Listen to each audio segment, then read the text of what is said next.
이 시간 주님의 말씀, 하나님 말씀 함께 보시겠습니다. 신명기 16장입니다.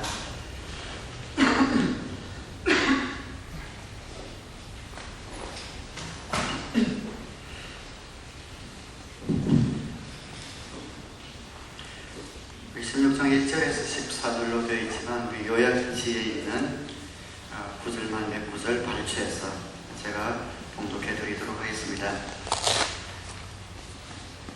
구약성경 5번째 있는 책 신명기 16장 먼저 1절부터 3절까지 먼저 읽습니다. 당신들은 아비보를 지켜 주 당신들의 하나님께 유월절 제사를 드려야 합니다.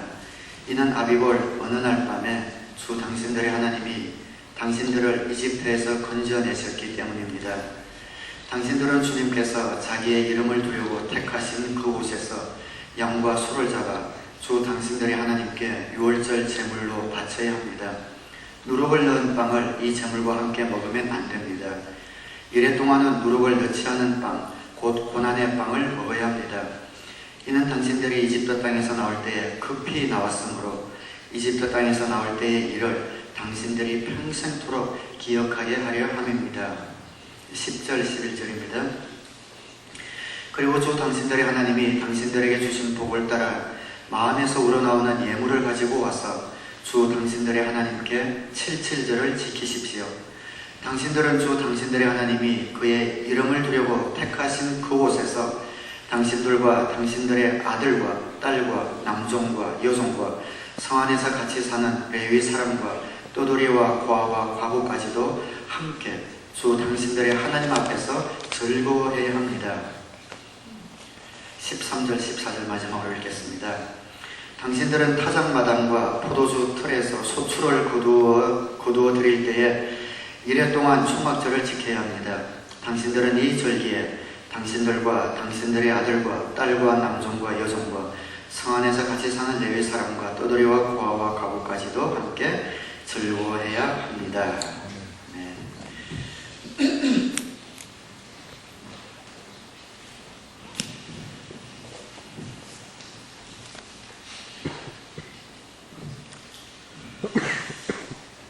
오늘 특별히 침례식을 맞이해서 우리 크레다나카 식구들이 찬양을 했는데 가사가 마음에 참 와닿았습니다. 주님을 믿었기 때문에 이전과 다른 그런 삶 우리가 살고 있습니다. 이전과 같은 삶을 사는 것은 기적입니다. 우리가 영적으로 눈이 떠여졌고 영적으로 생명을 받았기 때문에 하나님이 누구신지 알고 또 그분의 소원이 무엇인지 아는 그런 영적인 자녀가 되었기 때문입니다.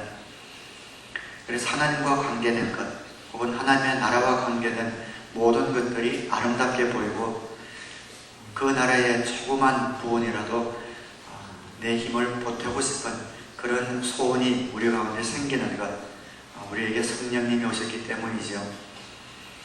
아직까지 닮아가야 할 많은 과정이 남아있고 또 아직까지 빚어져야 할 많은 나의 성품들이 남아있지만 내 안에 계신 성령님이 주시는 소원만큼 날마다 충성으로 채울 때 우리가 주님을 만나는 그 시간 아름답게 변화된 우리의 모습을 바라보게 될 것입니다. 이 세상은 악합니다. 이 세상은 풍파가 많습니다. 또 완전하지 않습니다. 곳곳에 지진이 나고 전쟁이 일어나고 천재지변이 일어나지요. 그것은 곧 이 세상이 우리가 몸담고 살 곳이 아닌 것을 하나님이 사인으로 보여주시는 겁니다. 여러분의 집이 낡아지고 비가 새고 틈이 가면은 여기서 내가 오랫동안 편하게 살아야겠다라고 생각하는 사람은 아무도 없을 것입니다. 이사갈 생각을 하시겠죠. 이 불완전한 세상 가운데 날마다 늘어나는 사고 소식, 또 재난의 소식을 들을 때마다 우리는 우리가 가야 할 본향, 영원한 곳, 완전한 저 천국을 소망하며 살아가야 합니다. 사단은 믿지 않는 자들의 눈을 가려서 하나님의 사랑을 보지 못하게 만들고 믿는 우리들의 눈을 가려서 덜 중요한 것에 우리의 마음을 쏟게 만듭니다. 분주하게 하여 영원한 것을 바라보지 못하게 만드는 것이죠. 그래서 날마다 주님 앞에 다가와 주님 앞에 나와 우리의 영혼을 씻을 필요가 있습니다. 하루를 시작할 때 짧게나마 기도로 시작하고 세상을 향해 나아가고 잠자리에 들 때는 회개와 감사로 마무리하고 주중에 목장 모임에 모여 성도 간의 교제를 통해 힘을 얻고 주일 예배에 나와 다시 한번 세상을 이길 결단과 힘을 받는 이러한 것 없이는 우리는 이 세상 물결이 흘러가는 대로 흘러갈 수밖에 없습니다. 우리 육신에도 사이클이 있습니다. 기분이 좋을 때가 있고 다운될 때가 있는 것처럼 우리 영적인 사이클도 있습니다. 뜨거울 때가 있고 또 미지근할 때가 있습니다. 항상 뜨거울 수는 없습니다. 그런데 그럼에도 불구하고 내 영적 사이클이 뜨거울 때를 돌아보면 공통점이 있습니다. 어떻게든 내가 말씀과 기도에 붙어 있으려고 했을 때 그때는 내 영적 사이클이 뜨겁습니다. 그러나 말씀과 기도에서 멀어질수록 우리의 영적 사이클은 미지근해지게 되죠. 우리의 중심에 하나님을 모시고 그리스도를 모시고 살아가는 겁니다. 그래서 이 세상이 불완전하고 또 여러 가지 힘든 일을 겪지만 그 감정이 요동치는 대로 우리가 깔려가는 것이 아니라 그때마다 내 안에 모신 그 예수 그리스도 그 생명에게 돌아와서 내가 지금 어떤 상태이고 무엇을 해야 하는지 날마다 점검하고 또 나의 가운데서 예수 그리스도의 선한 영향이 흘러나가는 삶을 매일매일 살아내야 합니다. 하루를 그냥 그대로 흘려보내고 공칠 수는 없습니다. 예수님에 대한 사랑 한번 묵상해보지 못하고 하나님에 대한 능력과 그 은혜를 내 입술로 한번 고백해보지도 못하고 사는데 바빠서 분주해서 하루를 그냥 넘기며 살아서는 안 됩니다. 우리는 이전과 다른 삶을 살 수밖에 없는 하나님의 자녀들이기 때문입니다. 하나님의 자녀의 삶과 생활과 생각을 붙들 수 있는 그 근저에는 항상 한 가지가 흘러나가고 있어야 합니다. 그것은 기쁨입니다.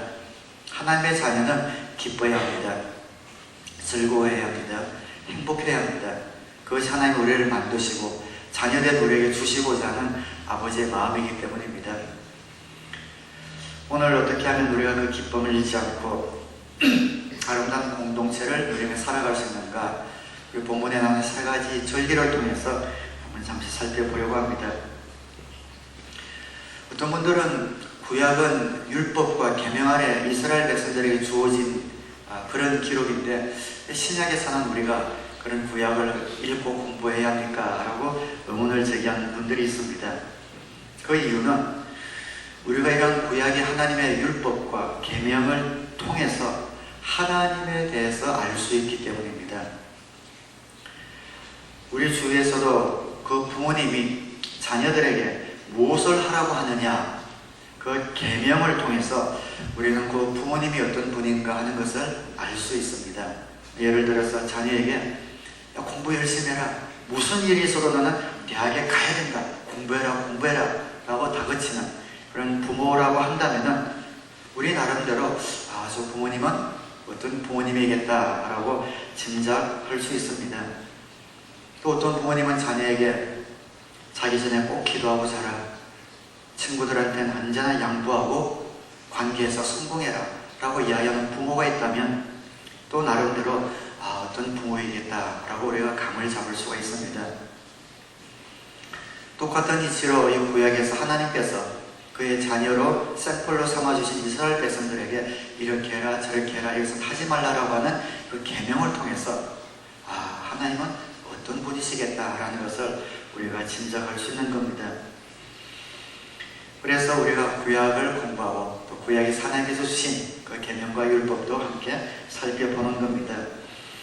오늘 본문 신명기 16장에는 이스라엘 백성이 요단강을 건너 가나안을 점령하기 바로 이전에 하나님께서 이전에 모세를 통해서 너희들이 가나안 땅에 들어가서 이제는 광야를 유랑하는 그런 유랑민이 아니라 나라를 세우게 될 터인데, 나라를 세우게 되면 어떤 나라, 어떤 공동체를 세워야 될 것인지에 대한 그 그런 계명을 주고 있는 본문입니다.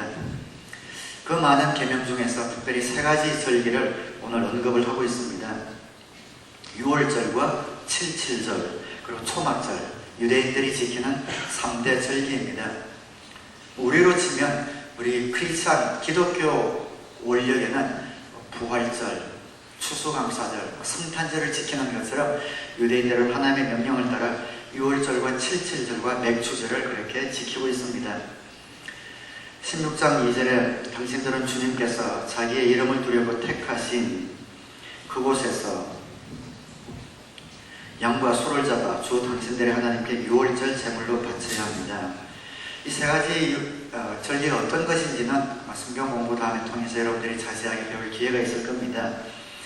그런데 오늘 여러분들에게 말씀드리고 싶은 것은 이 세 가지 절기를 지키라고 하면서 하나님이 공통적으로 꼭 하고 있는 그런 말씀이 하나 있는데 1년에 이 3번 정도는 너희들이 한 군데 모여서 이 예배를 드려라 라는 것을 하나님이 강조를 하고 있는 겁니다. 7.7절도 마찬가지죠. 16장 11절에 당신들은 주 당신들의 하나님이 그의 이름을 두려고 택하신 그곳에서 다 모여서 예배를 드리라는 곳이죠. 그의 이름을 두려고 택하시는 그곳이라고 하면 법궤가 있는 성전을 이야기할 겁니다. 그곳에 모두가 1년에 한 번씩 다 모여서 예배를 드리라는 겁니다. 광야를 떠돌아다닐 때는 한 뭉치로 다녔지만 이제 가나안 땅에 들어가서는 12지파로 나누어졌죠. 각자 흩어져서 각 지파별로 삶을 영위하고 있습니다. 그러나 하나님이 주신 이 세 가지 절기 1년에 적어도 3번만큼은 법궤가 있는 이곳에 모여서 함께 예배를 드리라 라고 명령을 하고 있는 겁니다. 초막절도 마찬가지죠. 15절에 당신들은 주 당신들의 하나님이 택하신 곳에서 1회 동안 초막절을 지켜야 합니다. 물론 이들이 한 군데 모여서 예배를 드리게 함으로 하나님이 바라시는 것은 너희들은 흩어져 살고 있지만 원래는 한 나라, 한 민족이다 라는 그런 민족에 대한 자긍심을 갖게 하려는 것도 있겠지만 그걸 넘어서 하나님이 원하시는 것은 하나님은 모이는 것을 좋아하신다는 겁니다. 하나님은 공동체를 사랑하십니다. 혼자 있는 것을 안 좋아하십니다. 그것이 하나님의 속성입니다. 하나님도 영원전부터 성부, 성자, 성령 이 세 분이 하나의 관계를 이루고 영원전부터 영원후까지 그렇게 관계를 맺고 계셨습니다. 하나님이 처음부터 공동체를 맺고 계셨기 때문에 내가 너희를 사랑한 것 같이 너희도 서로 사랑하라 라고 말씀하실 수 있으셨죠. 하나님이 어떤 관계도 없이 하나님 혼자 계셨다면, 독불장군이셨다면 사랑하라 라는 말은 이기적인, 자기를 사랑할 수밖에 없으니까 이기적인 명령일 겁니다. 그런 하나님은 하나님과 예수님과 성령님이 영원전부터 영원한 사랑의 관계를 맺고 계셨기 때문에 이 사랑의 관계를 우리 공동체 속에 그대로 명령하시고 전달해 주신 것입니다. 창세기 2장 18절에 주 하나님이 말씀하셨다. 남자가 혼자 있는 것이 좋지 않으니 그를 돕는 사람 곧 그에게 알맞은 짝을 만들어 주겠다. 아담이 혼자 있는 것을 하나님께서 좋게 여기지 아니하시고 하와를 만들어 가정을 만들어 주셨습니다. 천지를 창조하시고 이 땅 가운데 공동체를 주신 것이죠. 예수님이 돌아가시기 전 제자들에게 말씀하시면서 이제 제자들을 통해서 세워질 교회라는 공동체를 염두에 두시고 이렇게 말씀하십니다. 17장 21절 요한복음 아버지께서 내 안에 계시고 내가 아버지 안에 있는 것과 같이 그들도 하나가 되어서 우리 안에 있게 하여 주십시오. 그래서 아버지께서 나를 보내셨다는 것을 세상이 믿게 하여 주십시오. 이 교회를 통해서 하나님이 어떤 분이시고 예수님이 어떤 분이시며 그분이 우리 안에서 어떻게 역사하고 계시는가를 보여줄 수 있는 그 교회를 염두에 두시고 하나님께 기도를 드리고 있습니다. 제자들이 기도를 가르쳐 주십시오 했을 때 주님이 가르쳐 주신 기도, 주기도문을 가르쳐 주시면서 너희는 이렇게 기도하라. 하늘에 계신 아버지, 하늘에 계신 나의 아버지, 그렇게 기도하는 것이 아니라 마태복음 6장 9절에 그러므로 너희는 이렇게 기도하여라. 하늘에 계신 우리 아버지, 공동체를 강조를 하고 계십니다. 하나님은 한 개인의 아버지가 아니라 온 인류의 아버지가 되시고 우리의 아버지가 되십니다. 하나님은 공동체를 형성하는 것을 원하십니다. 우리 중에 그런 분들 보기 힘들지만 신앙생활 하다 보면 가끔 나는 예수님을 영접했는데 이미 하나님의 자녀가 되었는데 꼭 교회를 가야 되나요? 라고 하는 분들이 사실 종종 있습니다. 예수를 믿고 하나님의 자녀가 되었는데 꼭 교회 가서 예배를 드리고 교제를 하고 봉사를 해야 하나요? 나와 하나님 관계만 좋으면 되지요. 이런 분들 구원 받았을까요? 알 수 없지만 저는 글쎄요 라고 대답할 수 있겠습니다. 왜 그런가? 우리가 예수님을 영접했다는 것은 예수님을 구세주와 주님으로 영접했다는 말입니다. 그분이 나의 모든 죄를 씻어주신 구세주가 되실 뿐 아니라 나의 주인, 나의 주님이 되셨다는 것을 고백하는 겁니다. 그래서 영접할 때 예수님은 나의 구세주일 뿐만 아니라 나의 주님입니다.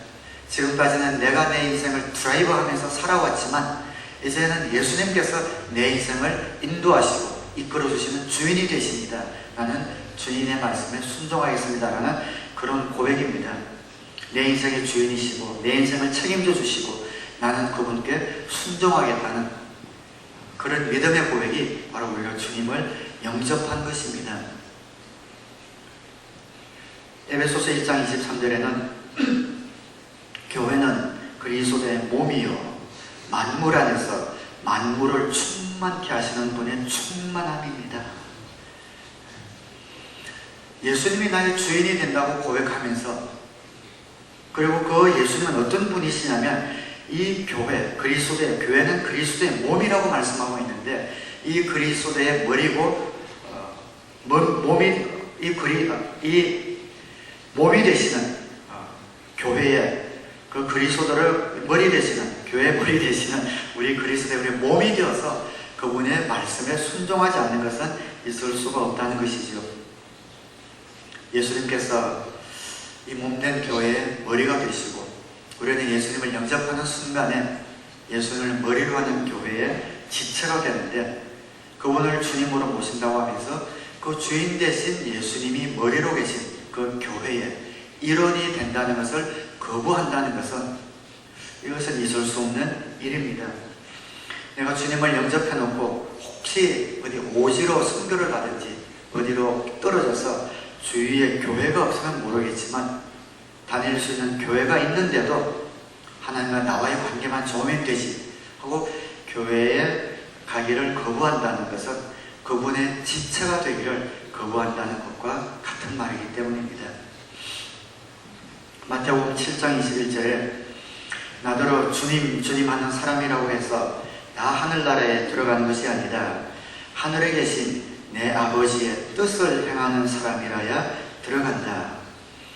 오늘 이것을 하나님 말씀을 다 지켜야 된다는 그런 뜻으로 말씀하신 것은 아닙니다. 우리가 주인님 하면 그분이 시키는 대로 하겠다라는 그런 약속을 하라는 것이죠. 하다가 못하는 것은 괜찮습니다. 그런데 전혀 할 생각이 없으면 그게 뭐가 주인이겠냐 하는 겁니다.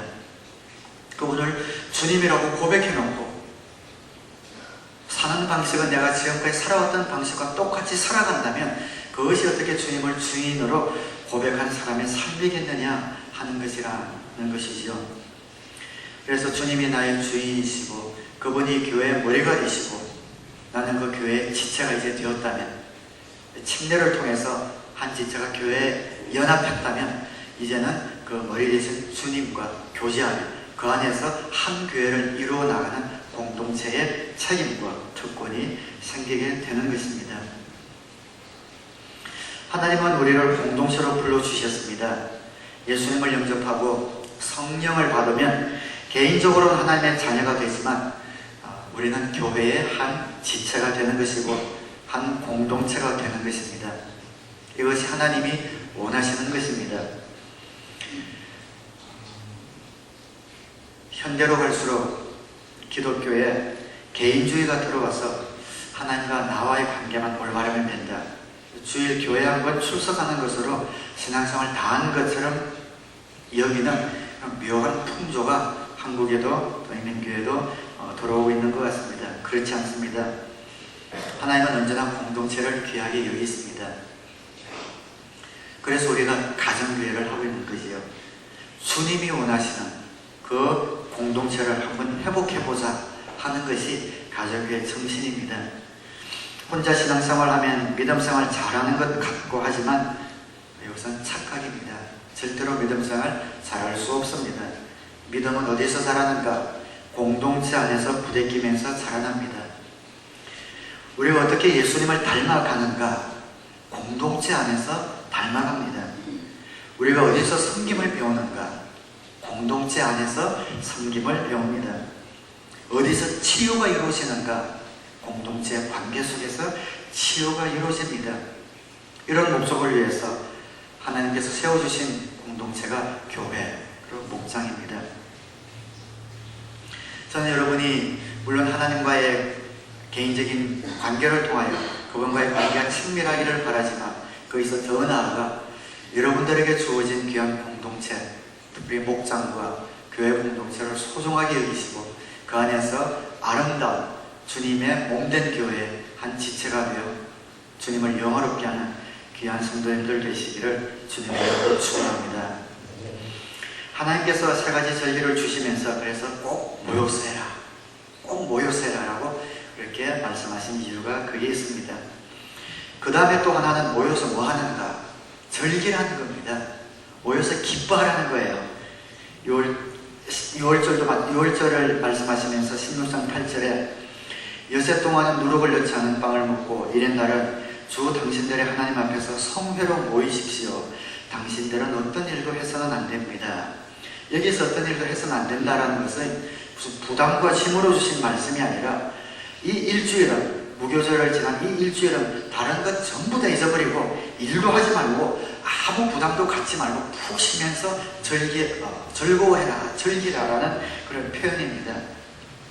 77절을 말씀하시면서도 16장 11절에 당신들은 주 당신들의 하나님이 그의 이름을 두려고 택하신 그곳에서 당신들과 당신들의 아들과 딸과 남종과 여종과 성 안에서 같이 사는 레위 사람과 떠돌이와 고아와 과부까지도 함께 주 당신들의 하나님 앞에서 즐거워해야 합니다. 즐거워하라는 것이지요. 새 절기를 주시면서 모여서 뭐 하라고요? 장막절을 주시면서도 16장 14절에 당신들은 누구 쭉 하면서 맨 마지막에 함께 즐거워해야 합니다. 하나님이 만들어주신 공동체의 특징은 즐거움과 기쁨입니다. 하나님의 공동체에 즐거움과 기쁨이 사라졌을 때는 뭔가 문제가 있는 겁니다. 우리가 신앙생활을 하면서 거기에 즐거움과 기쁨이 없다면 뭔가 잘못된 것입니다. 하나님은 우리 신앙생활이 행복하고 기쁘기를 바라시고 하나님이 만들어주신 공동체는 그 무슨 공동체든지 모일 때마다 즐거움과 기쁨을 누리도록 설계해 주셨기 때문입니다. 그럼 어떻게 하면 우리가 기쁨과 즐거움이 지배하는 그런 공동체를 만들고 기쁨과 즐거움이 지배하는 그런 신앙생활을 할 수 있을까? 그렇게 할 수 있는 방법 가운데 하나는 한번 따라하겠습니다. 과거에 베풀어 주신 은혜를 기억한다.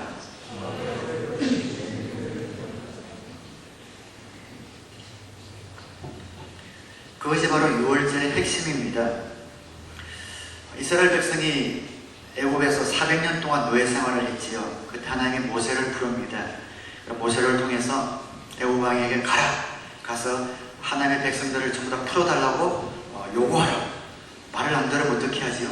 내가 10가지 재앙을 통해서 강한 팔과 큰 손으로 그들을 구출해내겠다. 너는 걱정하지 말고 가라. 모세가 갑니다. 우리 백성을 풀어주시오. 쉽게 풀어줄 수 없죠. 엄청난 노동력이 상실되는데 놓아줄 리가 없습니다. 그래서 10가지 재앙이 그 애굽에 몰아닥칩니다. 마지막 재앙은 마다들, 짐승과 사람을 포함해서 맏배가 죽는 그런 재앙이 내리죠. 거기에 바로가 항복을 합니다. 그리고 이스라엘 백성들에게는 너희들은 양을 잡았어. 양의 피를 그 문설주, 문지방에 전부 다 발라라. 그러면 죽음의 사자가 너희 피를 바른 그 집안은 넘어갈 것이다. 라는 것이 바로 유월절입니다. 그리고 나올 때는 급하게 너희들이 나올 때 그 양고기는 남기지 말고 전부 다 먹어버리고, 그리고 누리 들지 않은 빵을 먹고 나와라 라고 유월절 예식을 그들에게 전해주셨습니다. 유월절, 영어로는 패스오버, 지나간다 라는 말이죠. 그러니까 어떤 건 6월 하니까 준, 6월달에 하는 예식인 줄 아는데 그건 아닙니다. 2월 된다, 넘어간다는 그런 말입니다. 바로가 보내줄 것이니까 여행 준비를 하고 아무것도 남기지 말고 떠날 준비를 하라. 바로가 완전 항복을 합니다. 그리고 빠져나오죠. 그리고 광야에서 이 시기마다 이들은 광야에서 6월절을 그대로 지키면서 재현을 합니다. 양을 잡아 피를 바르고, 그리고 양고기를 남김없이 먹고 무교병을 먹고 하는 그때 나올 때 했던 것을 그대로 재현하는 것이 바로 6월절입니다. 그 번잡스럽게 왜 그것을 재현하는가? 과거에 하나님이 그들에게 베풀어 주신 은혜를 생각하는 것이요. 하나님이 우리를 또 시간이 지나면서 우리의 조상들을 이렇게 구출해 주셨구나. 그 종살이하는 애굽에서 우리를 구원해 주시고 은혜와 능력을 베풀어 주셨구나. 그리고 지금 이 광야에서도 같은 은혜를 베풀어 주시는구나. 과거와 현재의 은혜를 베풀어 주신 하나님께서는 우리 앞길로 인도해 주시겠구나 하는 그런 확신이 생기면서 믿음 가운데 긴장이 풀어지고 하나님이 우리와 함께 계시다라는 것을 알면서 그때 기쁨과 즐거움이 있는 것입니다. 우리에게 기쁨과 즐거움을 앗아가는 것이 있지요. 우리의 어떤 문제, 어떤 고난 이런 겁니다. 여러분 가운데도 지금 문제를 안고 계신 분들, 기뻐하기는커녕 걱정만 안 해도 좋겠다 이런 분들이 계실지도 모르겠습니다. 여러분 가운데는 아마 비즈니스가 좀 휘청휘청거린다든지 생업이 불확실한 그런 분도 계시고, 직장생활을 한다면 해고 앞에서 불안해하는 그런 분들도 있고, 또 이런 생업을 구하기 위해 불안하게 찾고 있는 이런 분들도 있을 겁니다. 가장 큰 두려움은 내가 하고 있는 이 사업이 망하든지 해고가 된다든지 한다면은 일생 동안 내가 이러고 살 것 같은 그런 불안감, 그런 두려움이 제일 크지요. 그러나 예수님을 믿는 하나님의 자녀에게는 이런 일은 있을 수 없습니다. 하나님의 자녀는 절대로 그렇게 되지 않습니다. 저와 여러분이 정말 하나님의 자녀라고 한다면 그분이 온 우주 만물을 창조하시고 우리를 우주 만물보다 더 사랑하시는 우리의 아버지가 된다는 것을 믿음으로 믿고 살아간다면 그런 일은 일어날 수가 없습니다. 그러나 우리가 이것을 알면서도 감정적으로 쫓아가진 않으니까 항상 불안해하고 두려워하고 인생 사는 문제 때문에 즐거움과 기쁨을 빼앗기고 있습니다. 그러면 한번 여러분 실습해 보시기를 권면합니다. 한번 하루에 1시간이나 2시간 정도 시간을 내셔서 책상에 앉으십시오. 그리고 큰 종이를 꺼내놓고 하나님께서 나에게 베풀어 주셨던 은혜들, 내가 주님을 믿고 나서 내 과거에 베풀어 주셨던 그런 은혜들을 생각나는 대로 다 적어보시기 바랍니다. 하나님이 내 기도에 응답해 주신 것, 크고 작은 것 생각나는 대로 다 적으시기 바랍니다. 기도하면서 우연처럼 나에게 베풀어 주셨던 크고 작은 기적들을 남김없이 적으시기 바랍니다. 그러면서 의지적으로 그 베풀어 주신 은혜를 묵상하면서 감사하기 바랍니다. 이런 노력을 통해서 성령님께서 우리 가운데 돌아오셔서 내 과거에, 내 예전에 하나님께서 이렇게 함께 하셨구나, 이분이 지금도 함께하고 계시구나, 그것을 확신하게 하시고 과거를 지켜주시고 현재도 함께 하시는 하나님은 내 장래도 지켜주신다 라는 그런 확신이 들면서 비로소 평안을 맛보고 기쁨을 맛보게 됩니다.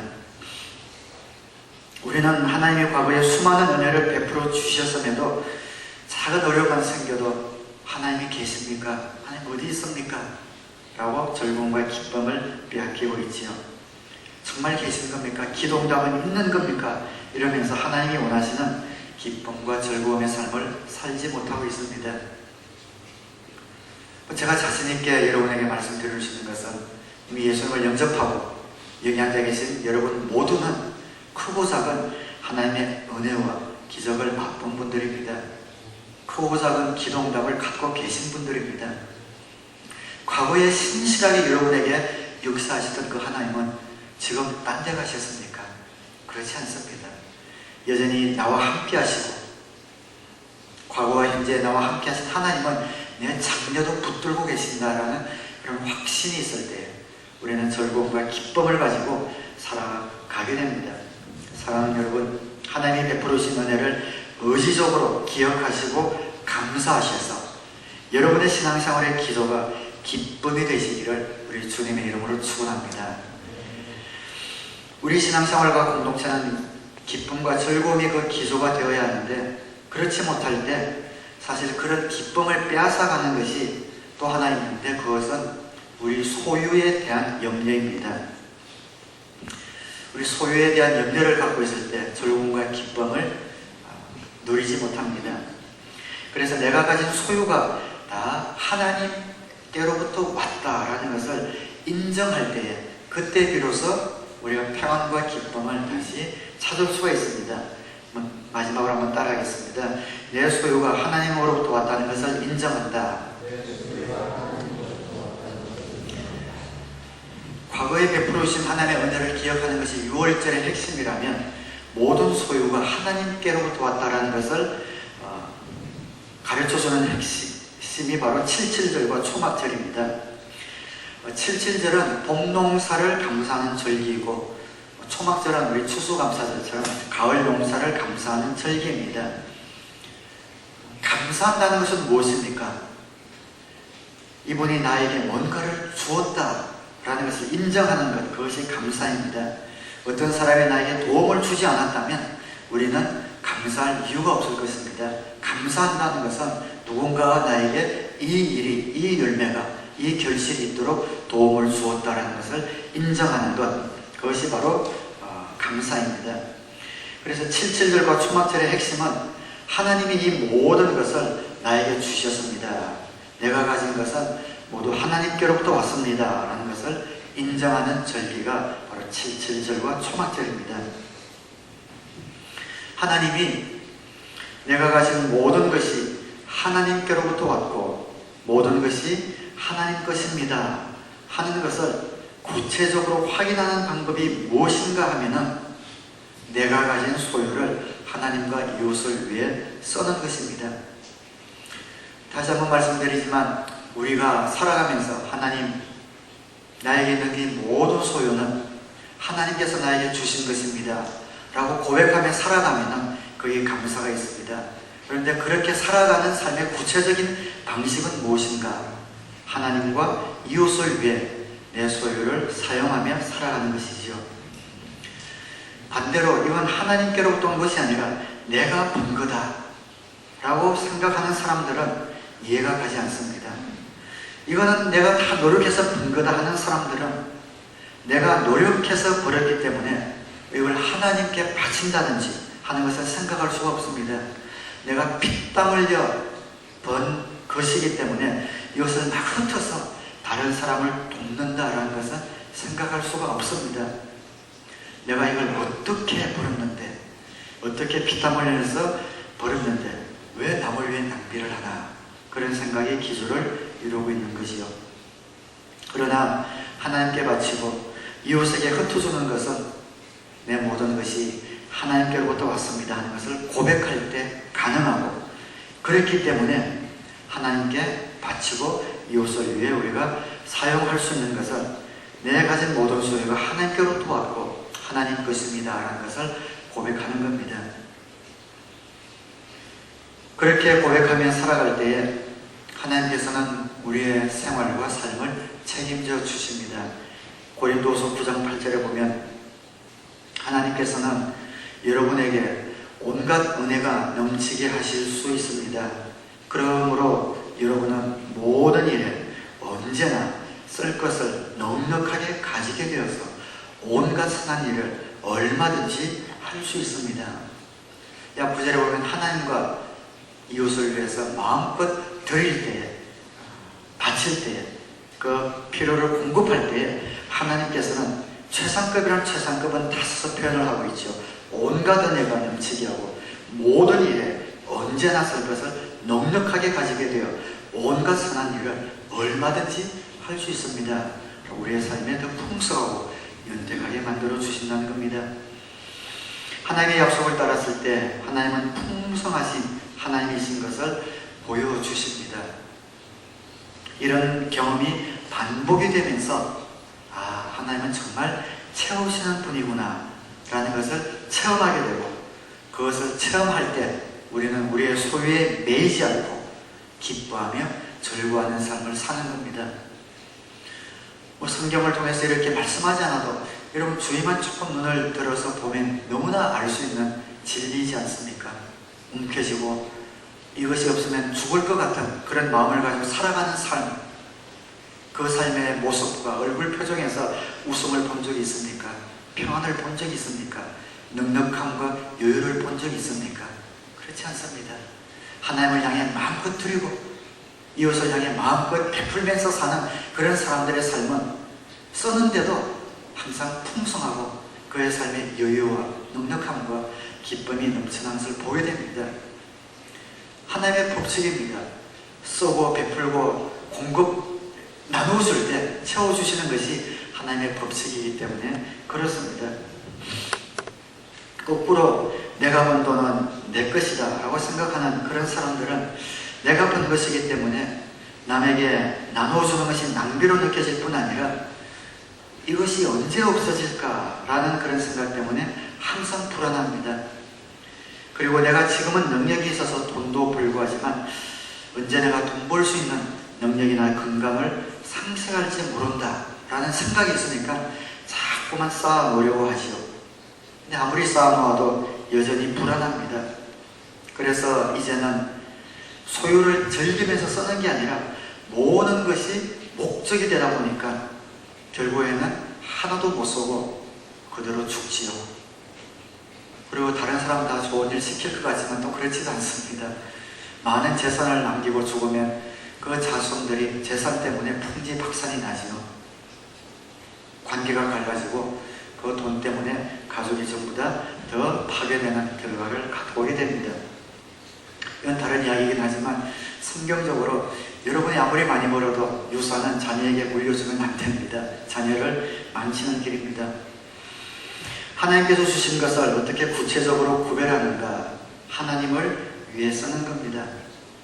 하나님을 위해 바치고 이웃을 위해 사는 거지요. 우리 교회에 그렇게 사는 분들이 많이 있습니다. 하나님께 바치는 것은 제일 기본적인 것을 이야기하는 11조입니다. 11조는 말씀드리지만 계명이 아니라 최소한의 가이드라인입니다. 만약 그것이 계명이라고 한다면 그 계명대로 11조를 바칠 사람은 없습니다. 그런 하나님 우리에게 주신 하나님께 들어야 될 가장 기본적인 가이드라인이 11조입니다. 11조는 하나님께 드리는 최소한의 가이드라인, 그렇게 생각하시면 틀림이 없습니다. 그리고 나서 더 감사한 감사의 예물이라든지 목적 예물이라든지 또 주정 예물이라든지 그렇게 하나님께 바치면서 살아가는 것이요. 그리고 다른 사람의 필요가 있을 때 그분을 위해서 살아가는 겁니다. 목장을 하면은 전부 다 그런 섬김의 삶을 우리가 살아가고 있는 겁니다. 하나님께 바치는 것, 어떻게 하면 조금 이렇게 계산을 해서 작게 바칠까, 어떻게 하면 넘어갈까 하는 그런 생각을 갖고 있다면 그런 마음 가운데는 평생을 가도 기쁨과 즐거움이 깃들 수가 없습니다. 당연하지 않겠습니까? 나의 모든 것이 하나님께서 주신 것이라서 고백하면서 주라, 그래야면 너희들에게 주어 후히 주시고 누르고 흔들어 안겨주리라 라는 그런 약속을 믿으면서 하나님의 나라를 위해서 마음껏 드리고 우리 이웃에 필요가 있을 때 마음껏 섬기고 베풀 때에 하나님께서 그 삶을 굶어 죽도록 내버려 두시겠는가 하는 겁니다. 베풀 때에, 하나님을 드릴 때에 그 마음 가운데 보람과 기쁨과 즐거움이 넘쳐나는 것이지요. 그리고 베풀 때에 채우시는 하나님의 능력을 체험하는 것이 반복되어 가면서 하나님이 어떤 분이신지 내 삶 가운데 더욱더 확실해지고 선명해지는 것입니다. 그래서 16장 11절에 당신들은 주 당신들의 하나님이 그의 이름을 두려고 택하신 그곳에서 당신들과 당신들의 아들과 딸과 남종과 여종과 성 안에서 같이 사는 레위 사람과 또도리와 고아와 과부까지도 함께 주 당신들의 하나님 앞에서 즐거워해야 합니다. 이렇게 하나님이 주신 복을 함께 나누면서 모든 또도리와 고아와 과부 종들 모두 부르고 그분들의 필요를 채우면서 함께 즐기라는 것이죠. 초막절도 마찬가지입니다. 14절에 당신들은 이 절기에 당신들과 당신들의 아들과 딸과 남종과 여종과 성 안에서 같이 사는 레위 사람과 또도리와 고아와 과부까지도 함께 즐거워해야 합니다. 우리가 이렇게 풍성하게 나눌 때에 하나님이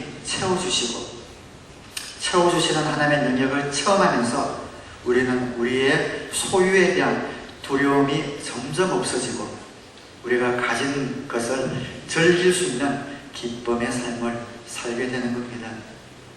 말씀을 맺겠습니다. 하나님은 공동체를 소중하게 여기십니다.